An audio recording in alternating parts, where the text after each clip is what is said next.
play to save the season. The throw, fire, and down! Incomplete, down at the goal line by San Diego. Tomlinson off the left side. Tomlinson sidestep. Hello, history books. I think they have to now. Here's Sproles. Sproles inside the 10, inside the 5, and the Chargers win the game.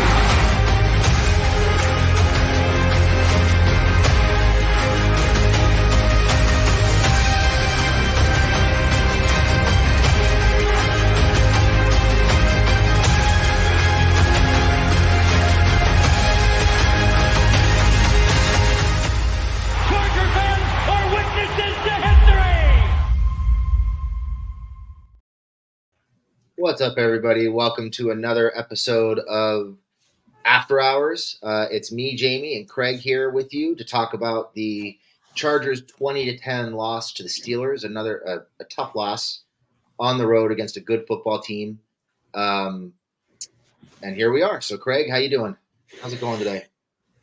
We'll say that I really hate going all week looking forward to games and having these be the outcome. I wanted to be way behind that. I thought we were on to better. I'm going to say we're still on to better times, but it was a very fond reminder, a fair reminder that this team still has a lot of work to do. Just wish they were able to lose in a fashion that didn't cost them multiple players. But overall, it could be worse. Yeah, definitely. I thought, they hung with them pretty well until Herbert went out, and then the air kind of got let out of the tires a little bit, and they just had a hard time hanging. The defense was on the field a lot. And they just couldn't. Once Herbert was done, they couldn't muster any offense, and the defense just wore down. Is kind of what it seemed like to me. What did you think? Yeah, first half was literally the tale of two halves. First half went about the way I expected. Herbert was playing a lot better than I thought he would based on that ankle injury. It looks like the Steelers were pretty much selling out to stop the run, which was leaving a lot of the intermediate portion of the field open. So they were working that really, really well. It's just, you can't overcome this many injuries. Once Slater went out, it seemed like the entire game plan went to hell. The running game became secondary. Then you had, of course, everyone's favorite Pittsburgh Steeler, Mr. Cam Hayward, who's involved in almost every single Chargers injury, leaving his mark on the game with not intentional injuries, but of course he was a part of Herbert's and then also Joe Alt's as well. But yeah, everything just kind of broke down. The defense held their ground really well for the first half and even going into the second half, but you can't ask a team to spend that much time out on the field with consistent 3-and-outs over and over and over again. I think the Chargers had -5 yards in the second half, which is ridiculous. But again, I don't think you can game plan for two of your best offensive players literally being your left tackle and your quarterback going out. So they did what they could, I assume. You're making 3 changes on the offensive line. For those who don't know what we're talking about, Slater went out in the second half of the game, I believe, third quarter, something like that. All of a sudden, You look up and he's just gone, and Pipkins is playing left tackle, and that's not a good omen. And they had to bring Salyer in to right guard to cover for Pipkins. And then in the fourth quarter, as the game is slipping away, obviously Joe Alt gets leg whipped by Cam Hayward.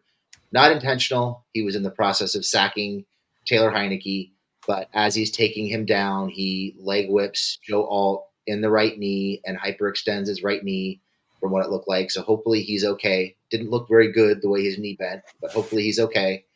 And then obviously Justin Herbert leaves the game in the second half. He gets sacked. Hayward lands on his leg and bends his ankle back, and he has to come out of the game. So pretty much that's about as poorly as things could have gone for the offense in the second half with Alt and Slater and Herbert coming out of the game.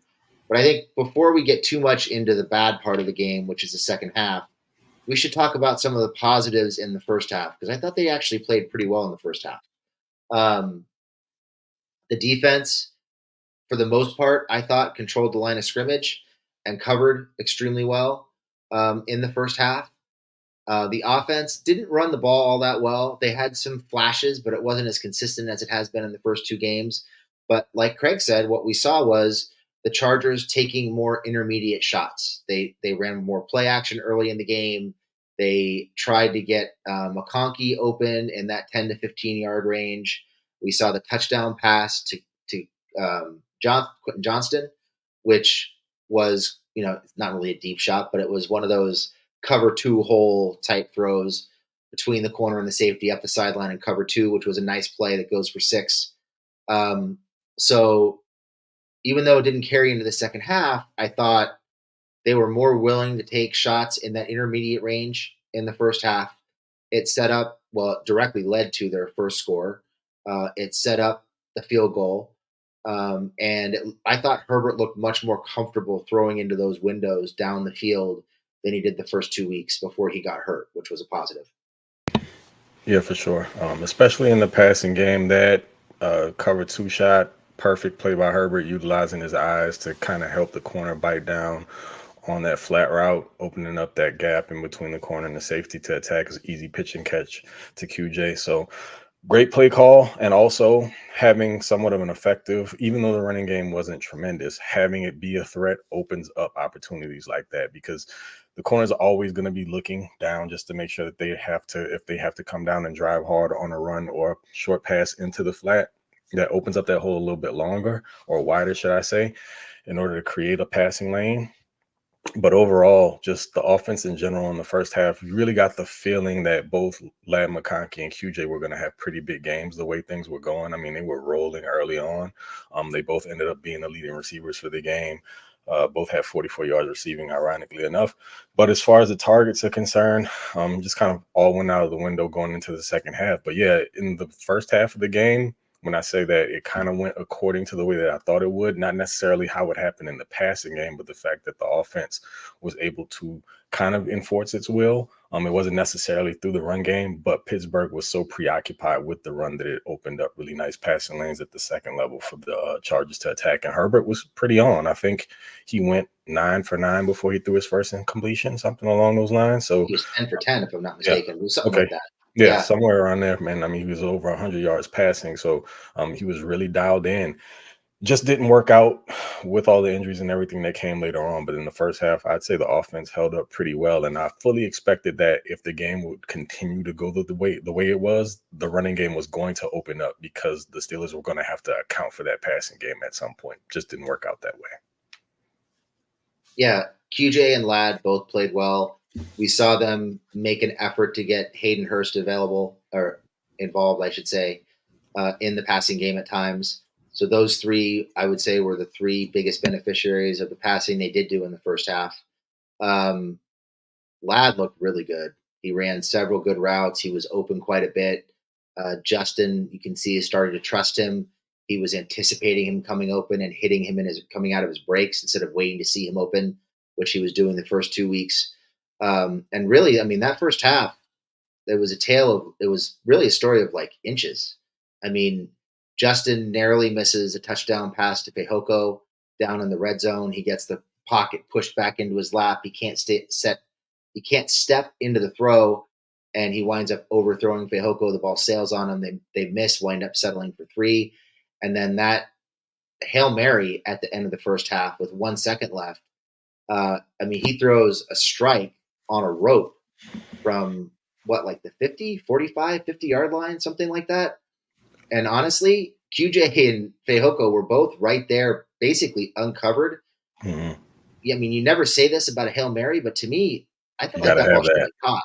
Fehoko had it. It was right there.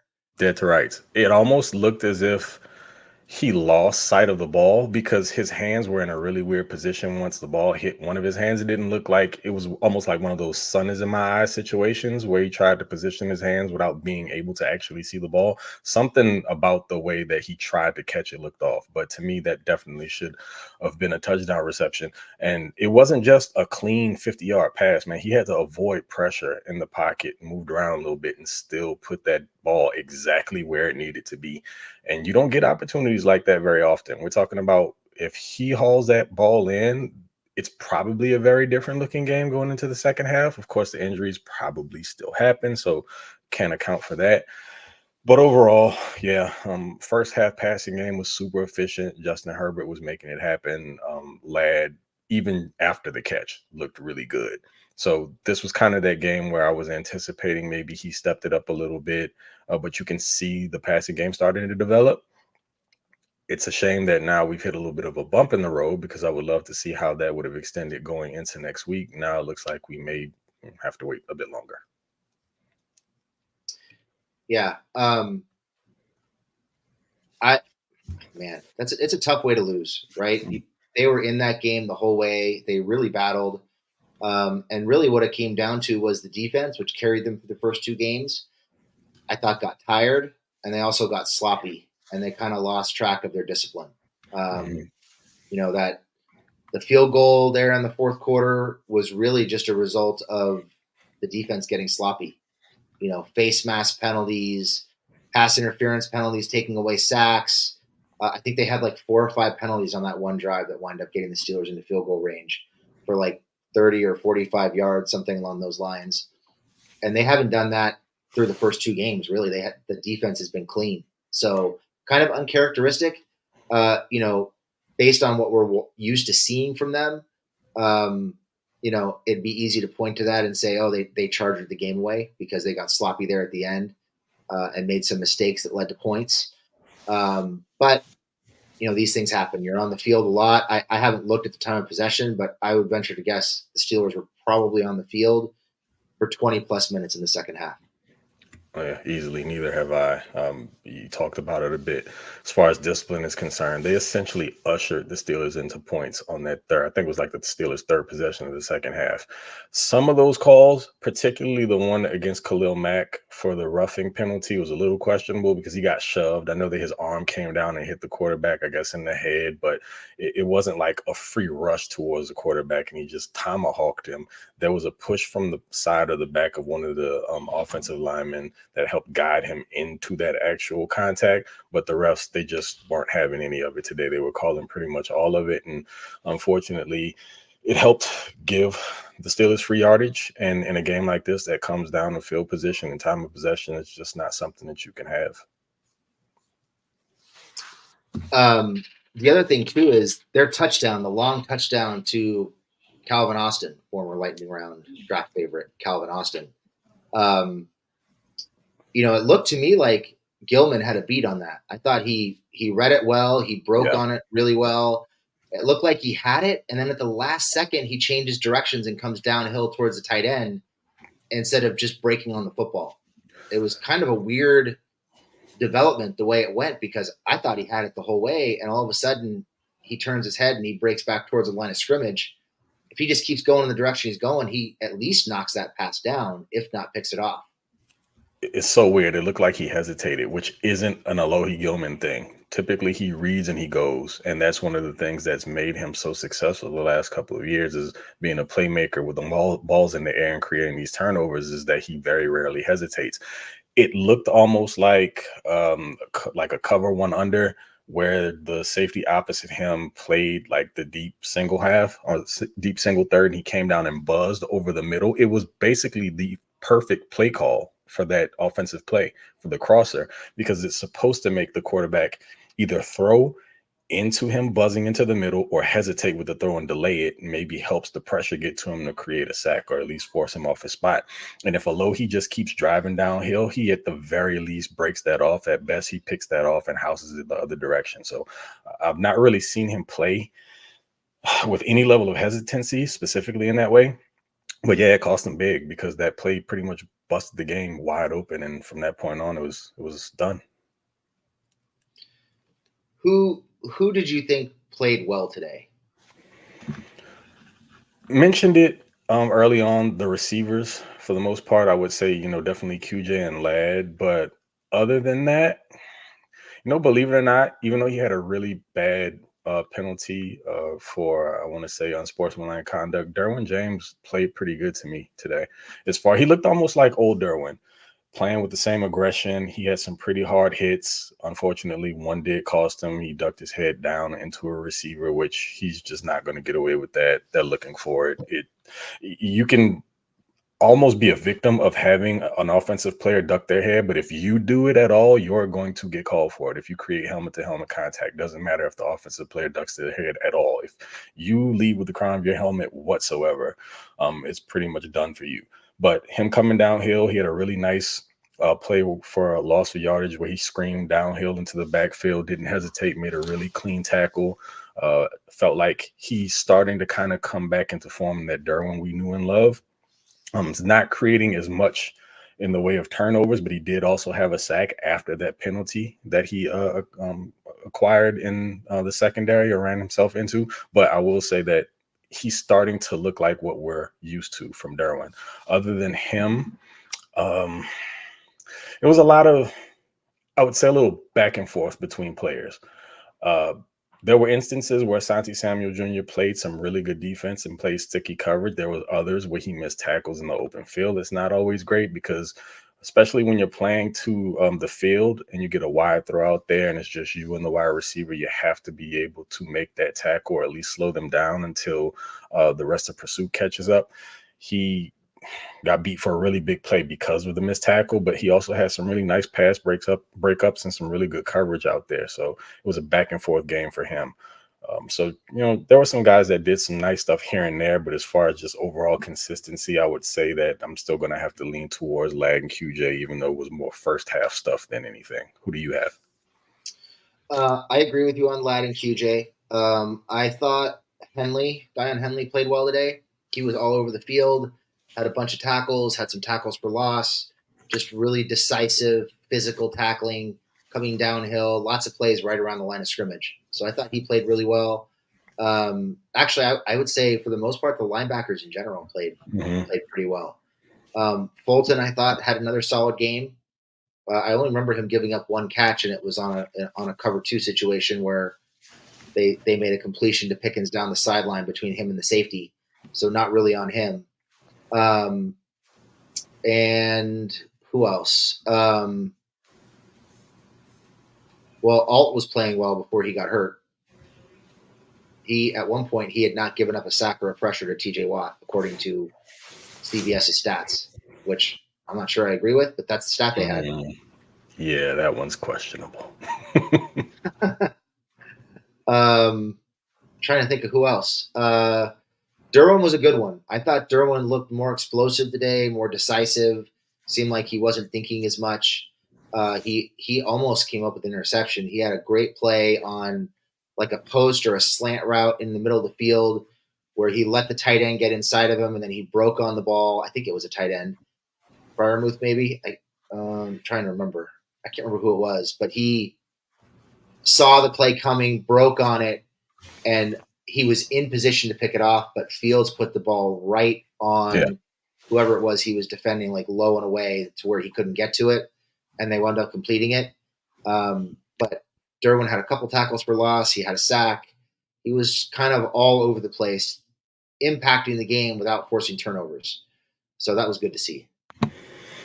Yeah, definitely nice to see Derwin kind of get back to what we know him to be. Utilized a little bit all over the field, creating havoc, even though he's not creating the turnovers, still affecting plays. Because what that does is it opens up for playmaking for his teammates and just also opportunities to create negative plays. So stuff that doesn't always show up on the stat sheet, still very much so effective. So nice to have that going on, and hopefully we see more of it in the weeks to come. And defense can be more they can create a few more turnovers, especially if the offense is going to be, well, we know they're going to be super run heavy. They have to muster points in field position, and defense is going to play a big part in that, and allowing them to get shorter fields, sudden change turnovers, things like that. So Derwin's going to be a huge part of that. Yeah, overall. So let me ask you, I mentioned this earlier, and I'm not sure it's a fair assessment, but the way the defense played in the second half, and again, they were on the field a lot in the second half. Would you classify what happened in the second half as charging, or was it just a perfect storm of shitty events with the injuries and the defense wearing out and maybe just getting a little, maybe getting a little pissed off or a little chippy and getting sloppy? Yeah, I wouldn't call it charging. We know what charging is. It's like literally being in position. That's charging is essentially snatching defeat from the jaws of victory. More often than not, that's the way it comes down. Like the worst possible thing that can happen in a situation actually happening, but only happening in a charger way. To me, that's charging.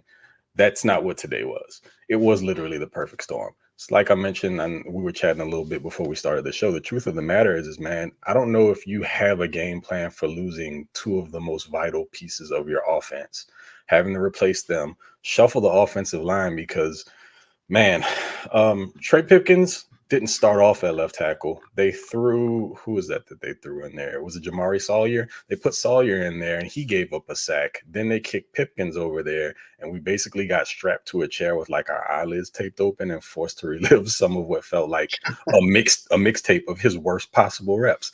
It was, the last few years all over again. There isn't a whole lot you can do about that. And you're going on the field and just getting three and out after three and out after three and out. And you're asking the defense to save you every single play with an offense that's willing to do what you want to do as far as like running the ball down your throat and just taking your will. The Chargers got beat down in the second half and the defense gave all they could. And yeah, there was probably some frustration, which led to a few of those penalties, but also those guys were sucking wind after a little while. You can't ask them to be on the field that long.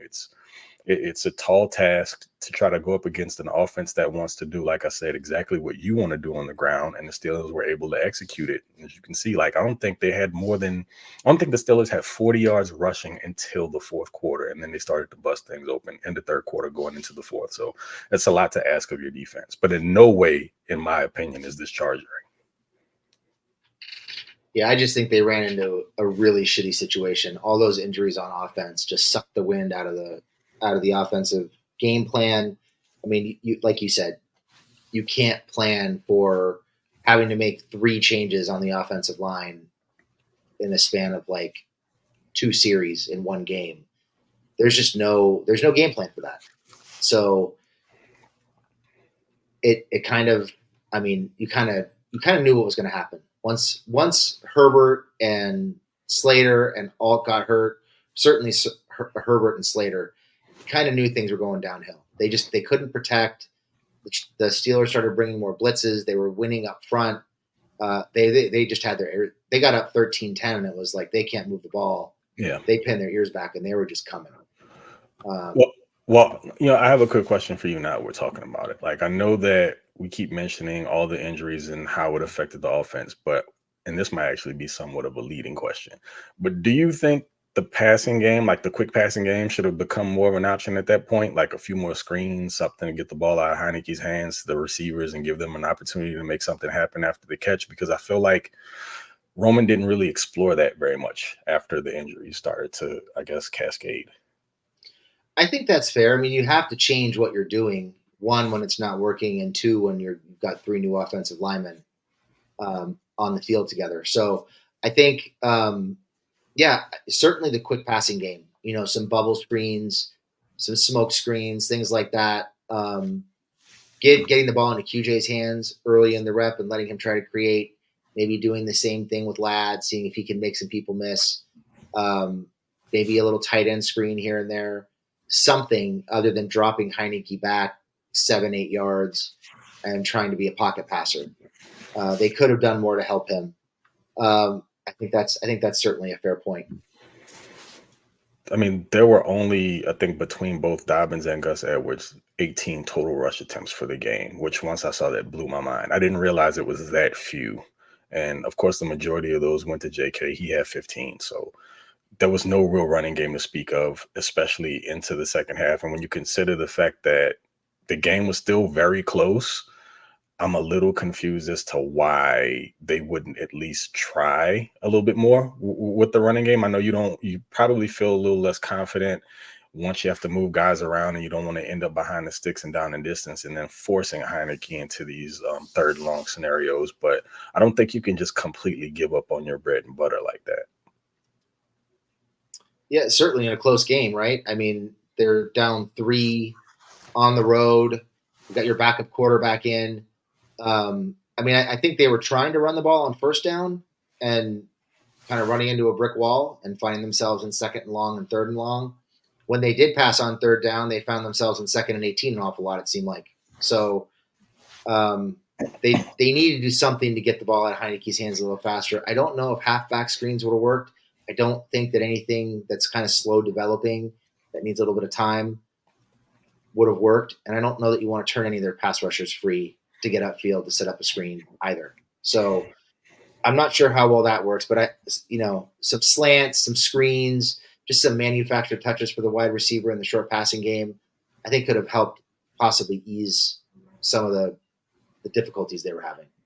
Yeah, absolutely. And then what that does is if you can get the ball out quickly into receivers' hands and they can just create like 6, 7, 8 yard gains, it's going to force the defense to kind of hang back a bit, which opens up things for you in the run game. But then the question becomes, is the interior offensive line going to do their job? Because, man, Bradley Bozeman is not looking good. He was never really known for being much of a pass protector, but even in the run game, he's being dominated. Cam Hayward was the person I feared most going into this game for what he could do on the interior. But, man, Bozeman was like a traffic cone today. And it just kind of permeates throughout the interior of the offensive line. Bozeman doesn't play well. Zion's still not perfect. I mean, he had a really good game last week against the Panthers, but this week seems to regress a little bit. But you're talking about a quarterback who was already coming in on a bum ankle, and then you want to establish the run game. The Steelers knew that because, number one, it's what the Chargers' game plan is, primarily starting off with the run game, leaning on that. But they definitely knew it was going to be a go-to with Herbert being hobbled.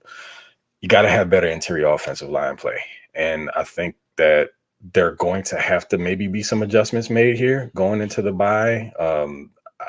I'm not sure how much confidence they have in Bozeman moving forward, but you can't have your center also doing things like miss-snapping balls also. I'm still no idea how that happened. No clue. How does that happen with a professional? It looked like one of those blooper tapes or something like that. Like I was thinking he just lost the handle on the ball, but it just never got out. It's like he missed the ball when he tried to snap it, almost like he completely missed the ball. But yeah, Bozeman is an issue, and unless they get that cleaned up, they're going to have continuous issues, whether it be in the passing game or getting anything up the middle between, like, an A and B gaps, things like that in the running game. They're going to have to find a way to help him, creating some duo stuff maybe, or I don't know. Personally, I just don't think Bozeman's all that great. If they're going to ride with him, they're going to have to do some things to help him out. Yeah, I'll have to go back and watch him a little bit more closely. My eyes were kind of drawn to the tackles today. Easy to do. I felt like even when Slater was in, he was struggling a little bit, getting beat around the edge. And I wanted to see Alt versus Watt as much as possible this week. So I was really focused on the tackles. Didn't really watch the interior all that much, but the interior, like we've said repeatedly, hasn't really been all that great so far through 3 games. They were a little better last week, but still not very good overall. Yeah, absolutely. It really sucks to say it because it's all about the trenches, right? And the Chargers have locked down their tackles. I mean, as long as they're healthy, they have that situated. But with the interior just being, at this point, a work in progress, it's going to throw things off in your offense, specifically in the running game. If you keep lining up against teams that have really solid fronts or utilize 8 in the box, and some teams don't even have to. If they've got a really good front 4 and they can just create havoc on the interior like that, then it throws off your game plan altogether. And we know that the passing game is still absolutely a work in progress. So they've got to figure this interior situation out. Again, you got a bye coming up here in 2 weeks. I'm sure there'll be some tinkering here and there, but it feels like they trust Bradley Bozeman. I'm not seeing a whole lot of reasoning or justification for that, but it just kind of is what it is at this point. Yeah, so let's talk a little bit about some things that concerned us from this game. We talked about the positives. Aside from the injuries, that's too easy. For me, you mentioned the interior of the offensive line. I was a little bit surprised at how good Justin Fields looked passing the ball today. His ability to see and read the field, get the ball out on time. He threw into some tight windows. He was challenging the zone defense quite a bit, making throws that I'm not really sure we've ever seen him make on a consistent basis. how concerned would you be about the secondary after the way Fields played today? So this is twofold. It also lends to the credibility of the Steelers coaching staff as well to develop a player, because Justin Fields is a very talented quarterback. He just needed to, I guess, maybe be in the right system, because I don't think he played all that poorly last week. He's just never really developed all that well as a pocket player. Earlier in the game, he was a little squeamish. The Chargers were able to get to him a few times, throw him off, move him off of his spot. The issue is, as the game went on, there was less and less pressure. He was able to sit and diagnose. Where I'm concerned is all of the second level passes he was able to complete. We're talking like tight ends up the seam, crossers, things like that, because we gave credit to these linebackers, which we should. Specifically, it's working in the running game and also on the perimeter as like sideline to sideline tacklers. But the coverage in the middle of the field to me is a little questionable, and this was making me a bit concerned. So they made things easier for Fields because there were opportunities for routes to develop, particularly those crossers. So there were wide open windows in the zone between the linebackers that he was able to fit passes into. So I wouldn't say that he necessarily dissected the Chargers. He just took a lot of what was given to him. And the unfortunate part of it is that the second level coverage wasn't all that great, but some of that is attributed to the fact that they weren't getting very much pressure on him. He was able to sit in the pocket and just deliver. That's how zones work. If you don't get the pressure from interior or outside, eventually one of those crossing routes is going to come open into a window, and you just have to be able to put the ball where a receiver can catch it. He did a fantastic job there. Like we talked about it on the long touchdown to Calvin Austin. It wasn't even a phenomenal throw, in my opinion. I think he just trusted his arm, didn't hesitate, because if he throws that a tick later, or if Alohi doesn't hesitate, that's a pick. But, I wasn't expecting him to come in the game and beat the Chargers with his arm. I figured they were going to have issues maybe keeping him contained, but he really wasn't a problem, like as a scrambler or making big plays on broken plays. They did a really solid job there. I think the pass rush is what attributed to him making some of those throws, or should I say the lack of pass rush. So I thought you were going to get to a point that I wanted to make. You didn't quite, you kind of got there, but not quite. And that is, I thought a lot of the issues with that space, the holes between the linebackers and the secondary, was a direct reflection of the blitz packages not getting home. Mm-hmm. And so that in a lot of those cases, it seemed like the linebackers weren't in coverage. They were coming downhill to blitz. Chargers were sending the slots quite a bit. Derwin blitzed, I think, a handful of times. They were really trying to apply pressure with those linebacker and slot blitzes, and they weren't getting home. That was creating windows. And to your point, the Steelers clearly did a very good job of preparing Fields for those windows, because he knew where they were going to be, and he got the ball out on time, and he put it where it needed to be to make the plays.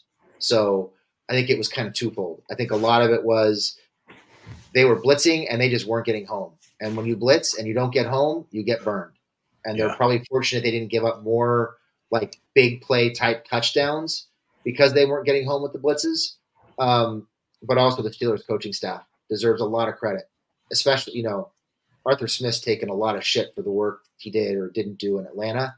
And he clearly is helping progress Justin Fields in a way that nobody else has. So Steelers deserve a lot of credit. And I think also, kind of re-examining the blitz packages, those not getting home really hurt and allowed for Fields to make some of those throws. And therein lies a problem when you're not getting home with 4 and you decide to send blitzes, because the flip side to not getting home against the blitz is the vacated area that the blitzer leaves. So then your quarterback has to be really good at timing, but also that's one of the things that I think the Chargers need to be coaching into the linebackers and also those slot blitzers, that I'm not saying they don't, but something that just needs to be a point of emphasis. If you're coming downhill and you're not getting home, look to get your hands up or maybe jump or something and get into a passing lane. Because, again, if you're not getting home on the blitz, those zones are wide open. And 9 times out of 10, if they know where the blitz is coming from, whether it's a check into a call to a route that goes directly into that zone, or if they come out knowing your tendencies and call a play that's already set for a receiver to run a route into that area or a tight end, you're screwed if you don't get there. So yeah, a little bit of something for Jesse to maybe take back into the lab and reconstruct things. And there are some ways, like, you can do simulated pressures and then, fake those blitzes. You don't always have to go, utilize those. You don't always have to try to get home with them. You can do overload blitzes where you bluff that blitz and then drop guys into coverage, and then the quarterback gets thrown off because they're expecting the blitz to come from that side, but it actually doesn't. What ends up happening is you get one-on-ones to the opposite side, and guys just have to win those matchups to get home. I don't think I saw a lot of that today. It looked like if the Chargers were showing a blitz, they typically came with it. So you just have to mix up things a little bit more. Yeah, they might be getting maybe a tad predictable with some of their blitzing packages in second and third and long. Like, you kind of know it's coming, and it seemed like they were tipping where it was coming from early in the rep as the Steelers were getting lined up on the line of scrimmage. So it's definitely some things to refine and work on moving forward for Jesse Minter and the Chargers defense. This wide receiver group, we're through 3 weeks now. Ladd and QJ are getting a little better every week. Obviously, Palmer was hurt this week, but when he's been in there, we haven't seen much. Not really nothing from Fehoko outside of, Herbert missing him on a couple of throws today. So I'm wondering, what can they do with Darius Davis to create some explosive plays and get the ball in his hands to help get the ball out of Heineke's hands a little bit faster now? Because he's constantly moving across the formation, he's going in motion, orbit motion, things like that. But they're not doing anything with it. And at some point, you kind of like to see them layer it and add on that and find a way to either get him the ball quickly on that orbit motion, just turn and fire it to him and see if he can make somebody miss, or set up like a pump fake and a wheel route or something to create some explosive plays, to take some pressure off of the offense. Yeah, for sure. I think Darius Davis is on a lot of Chargers fans' crap list right now. Not necessarily for his contribution or lack thereof on offense, but for his decision making in the return game. But utilizing him offensively is a little tricky. And the reason why that is I've said this time and time again. I want people to be very, very clear. People think Darius Davis, because he's fast, can be used, say, like a Tyreek Hill, but he's not as laterally quick or explosive as Tyreek Hill is. The thing that makes Darius Davis such a good return man is because he's a good one cut and go guy. So if you can get him, for instance, on a jet sweep or something like that to stick his foot in the ground, see a hole, and get upfield and go, then great. But he's not going to make multiple people miss in a phone booth. That's not his game. So you have to be very careful about how you're utilizing him. What I do think they need to do, like you said, you can get him on some orbit motions out in the space, and hopefully he can beat guys in a foot race to the sideline, maybe get the sideline and get up the sideline for bigger chunk plays. They have to find a way to start getting him used vertically, because for the time being, until DJ Chark comes back, they don't have a true vertical threat, and I think it's going to limit the passing game, so you're not going to get explosive plays unless you're finding ways to manufacture them. Even if you just use them as a decoy, it'll open up things in the passing game a little bit more, even get your running backs more involved in the passing game. I know that's not necessarily what Gus Edwards does, but J.K. Dobbins is a decent receiver out of the backfield. But using someone like Darius Davis as a piece that defenses have to account for in the vertical portion of the field, or just deep, or again, like I said before, as maybe a decoy, helps everyone in general. But you're going to have to get creative one way or another, especially if you're going to be down a few guys, because right now, if teams can just commit to the running game and you can't really vertically threaten them, it's going to really limit your playbook, and also it makes you a bit more predictable. So I would be totally for Darius Davis being more part of the offense. It's just you have to be careful about how you try to use him and not pigeonhole him into one of those, gadgety guys the way that you're thinking, or not you necessarily, but the way a lot of people think of, like a guy like a Tyreek Hill, or even like I was going to say Tavon Austin, but Calvin Austin. He's probably more of a laterally quick guy that they can be used in that way. Darius isn't quite that. All right. Well, I think we're getting close to wrapping up the show. So why don't we turn this to the chat and see if anybody has any questions they want to fire our way, so we can answer a few questions and let everybody enjoy the rest of their Sunday night. Any questions from the chat? Let us have it, guys. We're struggling just like you guys are with this one, but there's still light at the end of the tunnel, folks. There's no reason to give up. It's just a really rough day with some of the worst possible things happening at the same time. So here's a question from, I'm sure I'm going to mess this up. You want to try to pronounce that? LB. Let's go with LB. Good. We'll go with LB. He says, are they overworking him, meaning Darius Davis, with all the orbit screens? Hold on. And that's why he looks so bad. He's a liability at this stage on special teams. I don't think he's being overworked with those because, he's not on offense enough. So if you're talking about a few plays where they're running him on orbit motion and it's just a couple snaps a game, nah, not at all. That's not a reason to be a poor decision maker in the return game.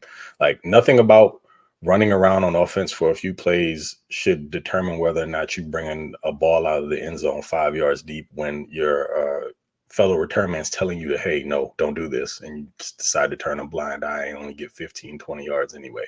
That has nothing to do with him on offense. It's just poor decision making.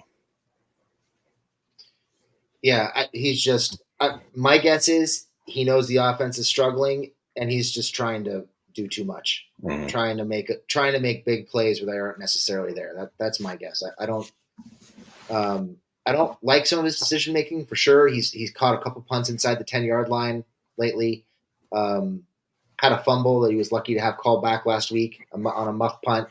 So certainly some areas to clean up, but yeah, I just think he's probably pressing and trying to do too much, feeling some of the pressure of the offense struggling early in games.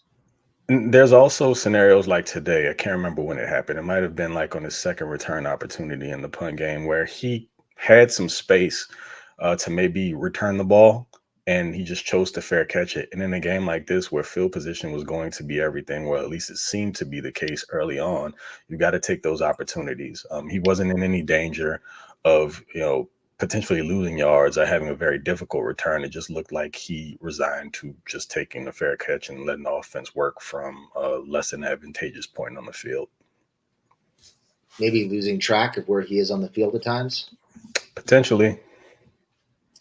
Next question is from Matthew Dahl, kind of a statement and a question. I'm done with Bosa.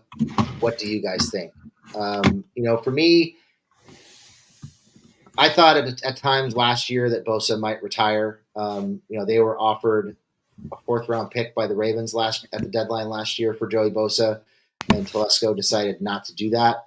They were able to bring him back on a restructured contract. I think when Bosa's healthy and he's on the field, he's still very good. He was outstanding the last 2 weeks. He was good last week, even in a limited role.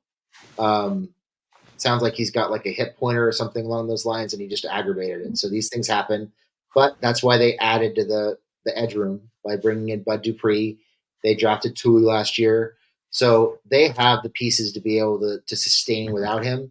Hopefully, they rest him next week, and he gets the bye week off, and then he's ready to come back, ready to go week 5.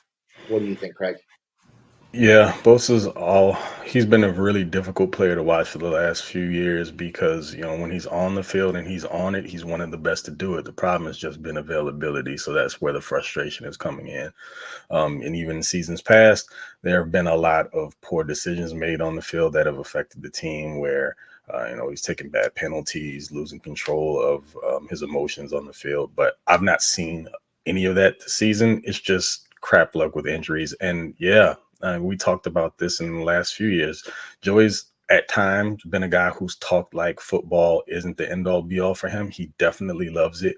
But he's been in some pretty dark places that he's actually spoken to himself because of these injuries. And there's nothing like having this be like, your thing. It's what you do for a living. And every week it feels like having it essentially be more and more difficult for you to do. And as you get older, you don't get healthier. And Joey's almost 30 at this point. So The hope is that with this rotation now, and it wasn't overly effective today while he was out, that as the season goes on, he can contribute, but they're not solely depending on just he and Mac. And this 4-man rotation can be something that can sustain throughout the year. I will say, just temper your expectations and not really be looking for a defensive player of the year type performance from Joey, because we just can't depend on whether or not he'll be available. So take what you can get from him. Hopefully he's on the field more often than he isn't, but we just have to be realistic. This is kind of where Joey Bosa is at this point. Yeah, getting lots of questions about Herbert. Let me see here. So the next one is, and they're all pretty much the same thing. Would you let Herbert play next week or just let him rest for nearly 3 weeks and just return after the bye? For me, I think, based on what we saw today and with the condition the offensive line is in, and granted, we don't know the extent of the injuries to Alt and Slater, but right now it doesn't look very good. So if those guys are not able to go, I would not put Herbert out there, and I'm not sure I would put him out there even if they go, at less than 100%. This is a 17-week season. It's the long game. I'm not talking about shutting Herbert down for the year, but I am saying, hey, you know what? If you sit him against Kansas City, he gets the bye week off, then you can ease him into practice the following week.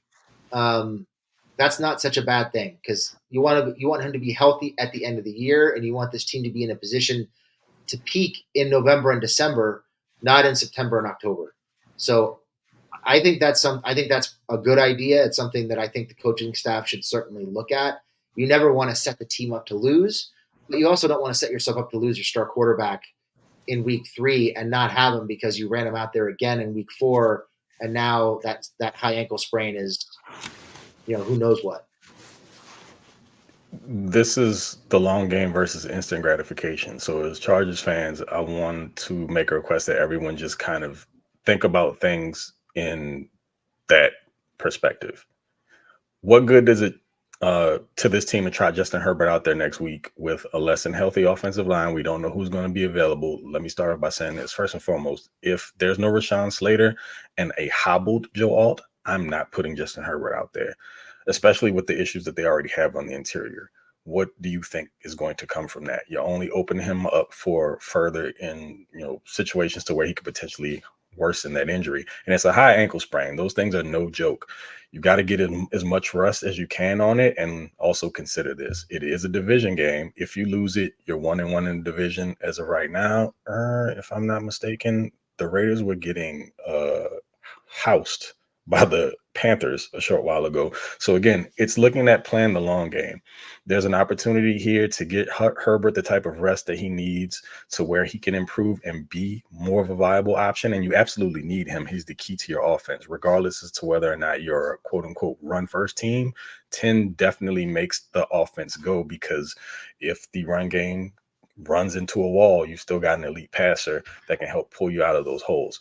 So no, I don't think it's a good idea to have him play next week, especially with the way that he looked hobbling off of that field today, and also with the issues going on with the offensive line. It's not going to be pretty. I know it's the Chiefs. We all want to beat the Chiefs. No one more so than me. I get it. But at what cost? So, you tried him out there. He hurts himself worse. You lose the game. And then what are your prospects moving forward for the rest of the year? So we just have to play it smart. Yeah, no, I agree. I think you need to play it smart. That with the shape this team is in right now, and with the roster what it is right now, and keeping in mind that this team has not, Harbaugh and Ortiz have not been able to put the roster, they don't have their guys in place. We'll just put it that way. Maybe they have a few of their guys in place, but not as many as they will in the coming years. The chances of the Chargers beating the Chiefs this year, with the Chiefs being as good as they are probably pretty low unless something just goes unbelievably right. So I would not put all my chips in the basket for this one game. Maybe you can get healthy and put yourself in a position to beat them later in the season. But I think we should kind of wrap this up now with like some parting thoughts on this team and kind of put this loss in perspective. It was not fun. The second half was painful. We're all feeling it. It sucks. We'll call this like a therapy session for right now. This is the Jamie therapy session to wrap up the show. It was not a fun game. The first half was pretty fun, but the second half was rough. You lose your 2 tackles, you lose your quarterback. Nothing right now. Nothing feels good. Nothing looks good. But let's just keep in mind they lost. They were able to hang with a good football team for 2.5, 3/4, and then they ran out of gas because the offense couldn't move the football. They got a little undisciplined, and they got beat by a good football team on the road. There's no shame in that. And I think what we've learned is, you know what? The Chargers are improved, and they're still going to take advantage of bad teams, but they're not where we want them to be yet. This still is not like this is not a team that's going to win its division in all reality. This is a team that's shooting for a wild card and hoping to win a game or two in the playoffs with some favorable matchups if everything goes their way. You're looking at, probably a peak of 10 to 11 wins if everything bounces their way. So let's just keep in mind that this is a team that is still building themselves in the image of their head coach and their general manager, and they still have some work to do. And that's okay, and that's something we probably should have expected. Not that we should have expected them to lose the game, but we should probably understand, based on how bad things were last year and how quickly things seem to turn around, that they still got some work to do. And there's nothing wrong with that. Yeah, well said, Jamie. And just to add a little more to that, consider who your new general manager is and what he believes in with regard to churning the team. It's an evolving roster. They looked at what happened today, and there were some lessons learned, and I'm sure you'll see some maneuvering going on here in the coming weeks. So this is not a finished product. It was literally a perfect storm game that affected the Chargers in the worst possible way. And it took all of that to have them just collapse in the second half. If we're talking about maybe one less injury there, I'm not even going to say to Herbert because I'm not sure if they pull that out without Herbert being in there. We didn't really get an opportunity to see what Heineke could do due to all of the other offensive line issues. But this was still a very competitive team. And keep in mind, in that first half, while guys were still on the field, there was a lot to be proud of. And the fact that they were able to do what they could in the passing game, which was not something I don't think anyone else was really expecting to this point, should be something that everyone is really not just proud of, but can take and stash away and look forward to them to build upon as the roster gets healthier moving throughout the season. Again, guys, it's just the third game of the year. No need to jump ship. I know that a lot of us are jaded Chargers fans, so this kind of feels like a lot of the old stuff, but it's not. It's still very different. And keep in mind, this team is now 2-1. So we're not rolling into, a week of going in against the Chiefs where they've just been getting kicked around for the first 3 weeks of the season. It's just a really bad situation, some poor injuries. And even if next week doesn't turn out the way that we want, still a lot to look forward to. So everybody just pump your brakes. It'll get better. And just watch the team evolve. Well said. And with that, we're going to go ahead and end this episode of the walkthrough. So just a reminder, you know where to find us all on Twitter. Obviously, you know where to find us on YouTube. Make sure you like, subscribe, follow, all that good stuff. We have all kinds of content coming out during the week. Tuesday, Craig will give you guys another I Got 5 on it. Wednesday, Garrett will come out with another episode of Score More. I'll have another episode of the walkthrough on Thursday, and then we'll be right back here next Thursday for another After Hours. So thank you, everybody, for coming in. Thank you for your support. We appreciate it. We hope we kind of got you over the sting of the loss, had a little therapy session here. Enjoy the rest of your Sunday, and we'll see you next time. Salute.